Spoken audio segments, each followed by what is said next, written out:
Good afternoon. It's Wednesday, the 8th of February. I'm Laura Cornfield, and this is IBA News broadcasting live from Jerusalem. The Hamas military wing, Izzadin al-Qassam, acknowledged for the first time today that Egyptian-mediated talks are underway for the release of the Israelis held by the terrorist organization in the Gaza Strip. Hamas said it rejected Israel's offer after examining a number of options, adding the minimum conditions demanded by the organization have yet to be met. Israel is demanding the release of all the Palestinian security prisoners arrested after the murders of the 3 Israeli teens in 2014, who prior to that had been released in the deal struck with Israel for the freeing of Gilad Shalit. Israel is demanding Hamas release 3 Israeli civilians, 2 Bedouins, and an Ethiopian, and the bodies of soldiers Oron Shaul and Hadar Goldin, killed in Operation Protective Edge in 2014. For her part, Zahava Shaul, mother of Oron Shaul, said she expects cabinet ministers and the prime minister to treat the matter as if it were their own sons who went to fight in Gaza with the aim of protecting the state. She said she hopes to see Oron home as soon as possible and that she won't give up until that happens. Meanwhile, just days after Israel retaliated to a rocket fired from Gaza into southern Israel, the Hamas terrorist organization is continuing its campaign of psychological warfare. On Tuesday night, Hamas released its latest propaganda video clip against Israel. The animated short, accompanied with lyrics in Hebrew, was uploaded on YouTube with a song titled "Zionist, You Will Perish in Gaza." Images shown on the clip include rockets fired by Hamas hitting the Knesset in Israel and the Kiryat military base in Tel Aviv. Attorney General Avichai Mendelblit, who expressed opposition to the settlement bill, is reportedly considering testifying against the Knesset in the High Court of Justice. According to a report on Channel 2, Mendelblit is now weighing appearing before the court to argue against the law. In the past, the Attorney General warned the bill breaches local and international law and also indicated it would be likely struck down in the High Court of Justice. The Attorney General also warned the law could invite steps against Israel if brought before the International Criminal Court in The Hague. Harsh international criticism over the settlement regulation bill continues. This after Israeli lawmakers Monday night passed the bill that retroactively legalizes homes built on Palestinian land in settlements in Judea and Samaria. Speaking after a meeting with Palestinian President Mahmoud Abbas, French President François Hollande declared the move will open the way to the annexation of occupied territories, contrary to all efforts to reach a two-state solution. He expressed hope that the government of Israel will revise the text of the bill. United Nations Secretary General Antonio Guterres said he deeply regrets the bill adopted by Israel, which he asserts violates international law. This bill is in contravention of international law and will have far-reaching legal consequences for Israel. The Secretary General insists on the need to avoid any action that would derail the two-state solution. All core issues should be resolved between the parties through direct negotiations on the basis of relevant Security Council resolutions and mutual agreements. Responding to the wave of international criticism of the regulation bill, the Prime Minister's office issued a statement stressing that the law is intended to address a reality in which Israelis unintentionally built houses in Judea and Samaria on land that doesn't belong to the state. Netanyahu's office said that most of the disputed construction was carried out decades ago, and that the new law stipulates that the rights to the land would be transferred over to the state until an agreement is reached. The statement reiterated that Palestinian landowners will receive financial compensation valued more than the land's actual worth, as well as alternative plots. The government had no choice but to approve the settlement regulation bill because it feared for the fate of thousands of settler families in Judea and Samaria who built their homes on private Palestinian land. Transport Minister Israel Katz, who is also in charge of intelligence affairs, said this morning. In an interview on Israel Radio, Katz said, "It is inconceivable that thousands of families who legitimately live in settlements will find themselves without a home because of the way the settlement industry was built." Dozens of ultra-Orthodox protesters were arrested following violent clashes with police across the country last night. Members of the Haredi community took to the streets to protest the arrest of a yeshiva student who failed to show up for army service. The demonstrations took place in Jerusalem, Bnei Brak, Beit Shemesh, and the Shilat Junction on Highway 443. Protesters attempted to block roads, causing traffic jams, set garbage containers on fire, and threw stones at police. In one incident in Jerusalem, one of the protesters threw an Israeli flag that was placed on a fire truck onto the road. 3 policemen were injured while dispersing the protesters. Police said they will act with determination against all efforts to disturb the peace and endanger the public. Details concerning one of 2 police investigations involving Prime Minister Benjamin Netanyahu leaked to Channel 2 claim Netanyahu informed police investigators that he was unaware that his wife Sarah received bottles of champagne from Hollywood movie producer Arnon Milchan.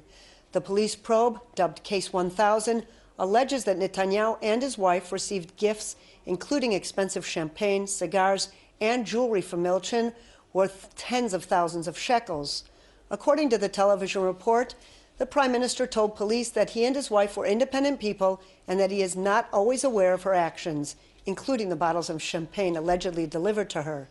The Prime Minister reportedly also tried to distance himself from the allegations of receiving expensive cigars from Milchan, saying he was unaware of the price of cigars and that he paid for some of them with his own money. Netanyahu has been questioned under caution by police several times in Case 1000, as well as a separate probe concerning alleged favorable media coverage with the Yediot Ahronot publisher Arnon Noni Moses. Charges have been filed against Ashkelon Mayor Itamar Shimoni for bribery, fraud, breach of trust, and money laundering. Shimoni was indicted for accepting nearly 1 million shekels from unknown sources, as well as tax fraud. The Ashkelon mayor is suspected of using the money to buy the silence of 2 female subordinates with whom he allegedly had sexual relations. He and several acquaintances, including his brother, are suspected of raising the money for compensation deals signed with the women in bribes from businessmen and contractors working in the city. The case pertaining to sexual offenses against the same women was closed for lack of evidence. On Tuesday, the prosecution issued another appeal to the court, requesting that Shimoni be forced to leave office and that he be barred from leaving the country. U.S. President Donald Trump's administration is reportedly considering designating Iran's Revolutionary Guards as a terrorist organization. According to media reports, several U.S. government agencies have been consulted on the matter. The move comes amid diplomatic tensions after the White House warned Iran that there is a new president in town who does not intend to sit back and allow the Islamic Republic to pursue its military ambitions. In his first public speech since Trump took office, Iran's supreme leader, Ayatollah Ali al-Khamenei, dismissed the U.S. decision to put Iran on notice over its recent ballistic missile test and called on the Iranian people to participate in a demonstration Friday marking the anniversary of the 1979 Islamic Revolution. Israeli-Russian travel blogger Alexander Lapshin has been extradited to Azerbaijan, where he is slated to face charges of jeopardizing national security. This after his appeal was denied by the Belarus High Court on Tuesday. Lapshin, a 40-year-old resident of Haifa who holds dual Israeli and Russian citizenships, recently visited the disputed region of Nagorno-Karabakh illegally and called the Azerbaijani government a dictatorship. His critical post turned him into a wanted man in Baku, which issued a warrant for his arrest on suspicion of espionage. Israel's foreign ministry said it was closely following developments. While Israel may not have many supporters in the international political ring, Israeli tourists are being courted the world over. At the 23rd International Tourist Exhibit in Tel Aviv, more than 200 representatives from 58 countries, including 15 ministers of tourism, all made their bids to attract some of the 5 million Israelis that go abroad each year. After a 4-year absence, a delegation from Turkey, among them the Turkish tourism minister, arrived at the exhibit and encouraged the Israelis to visit Istanbul, not just as a transit hub for connecting flights. Newcomers, including guests from the African countries, were excited to share their hotspots with locals as well. An opportunity to present Sweden as a summer destination. Usually when you say Sweden, you think about winter and snow. Yes, that's still there. But we would like Israelis who like to camp, who like to do trekking, to think about us. We have some of the best national parks in Europe. People know about Peru because only for the young people, but we want to show our country to the older people and to know new places like the rainforest. In the last years, the numbers have risen significantly. So in 2016, we've noted 22% rise of arrivals from Israel. We want to make a new link between two countries, and then we start again. Because we know once upon a time many tourists were coming from your country to Marmaris. We like to do it again. We have so much about our country. As you can see, we have a very rich culture. We have the mountain gorillas, the rare species that are left in this world. They are only found in Rwanda.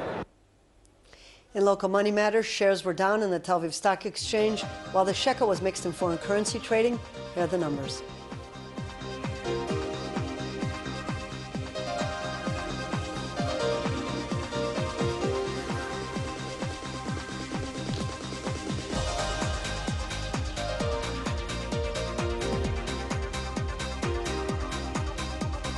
And the IBA weather team says there will be a drop in temperatures tomorrow with partly cloudy skies and chances of rain in the northern and central regions. Here are the highs and lows at home and abroad.